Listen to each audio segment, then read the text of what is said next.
Hello everyone, welcome to my channel Bangla রান্নাঘর with রূপালি। আশা করছি আপনারা যে যেখানেই আছেন সুস্থ আছেন, ভালো আছেন। আজকে খুবই মজাদার একটি শাকের রেসিপি নিয়ে হাজির হয়েছি, আর এটা হলো পাট শাক। এখানে আমি বেশ কিছুটা পাট শাক মাঝখানের ডাঁটিটা ফেলে কেটে ধুয়ে পরিষ্কার করে নিয়েছি।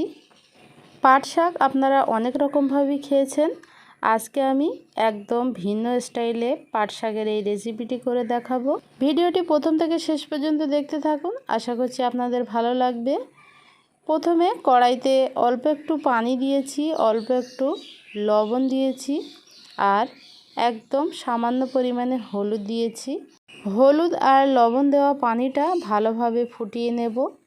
যখন ফুটে যাবে তখন সেই আগে থেকে ধুয়ে রাখা পাট শাকগুলো পানির মধ্যে দিয়ে দেব, আর ঢাকনা চাপা দিয়ে চুলার জাল কমিয়ে পাট শাকগুলো সিদ্ধ করে নেব। বেশ কিছুক্ষণ পর ঢাকনাটা খুলে একটু নেড়ে চেড়ে মিশিয়ে আবারও ঢাকনা চাপা দিয়ে দেব। যেহেতু পাট শাক সিদ্ধ হতে বেশি সময় লাগে না, খুবই অল্প সময়ে এই শাকটা সিদ্ধ হয়ে যায়, তো আমি শাকটা খুব সুন্দরভাবে সিদ্ধ করে পানিটা টেনে যাওয়া পর্যন্ত অপেক্ষা করছি। এবারে চুলার জালটা বন্ধ করে দিয়ে শাকটা ঠান্ডা করে নেব।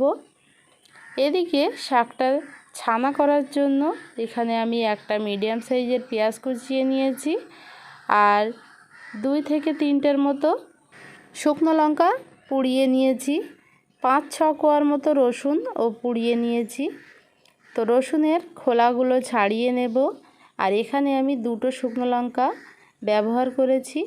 ঝালটা বুঝে শুনে আপনাদের টেস্ট অনুযায়ী দেবেন।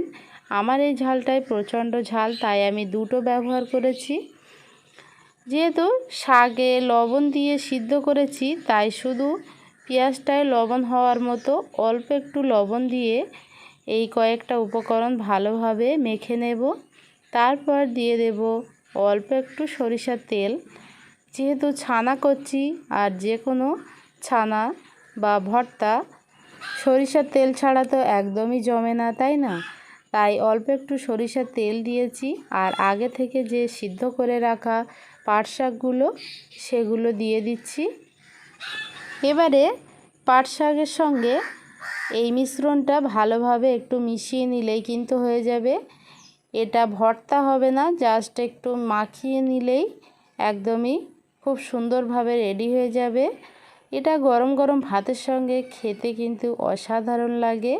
আপনারা অনেক রকমভাবেই খেয়েছেন পাট শাকের রেসিপি, এইভাবে একবার ট্রাই করে আমাকে কমেন্ট করে জানাবেন কেমন লেগেছে। আজকের এই পাট শাকের রেসিপি যদি ভালো লাগে একটা লাইক দিয়ে চ্যানেলটা সাবস্ক্রাইব করে রাখবেন, আর আমার ফেসবুক পেজটা ফলো করতে একদমই ভুলবেন না। আজকের মতো এখানেই বিদায় নিচ্ছি, দেখা হচ্ছে আবারও পরবর্তী নতুন কোনো রেসিপির সঙ্গে। সে পর্যন্ত সবাই খুব ভালো থাকবেন। আল্লাহ হাফেজ।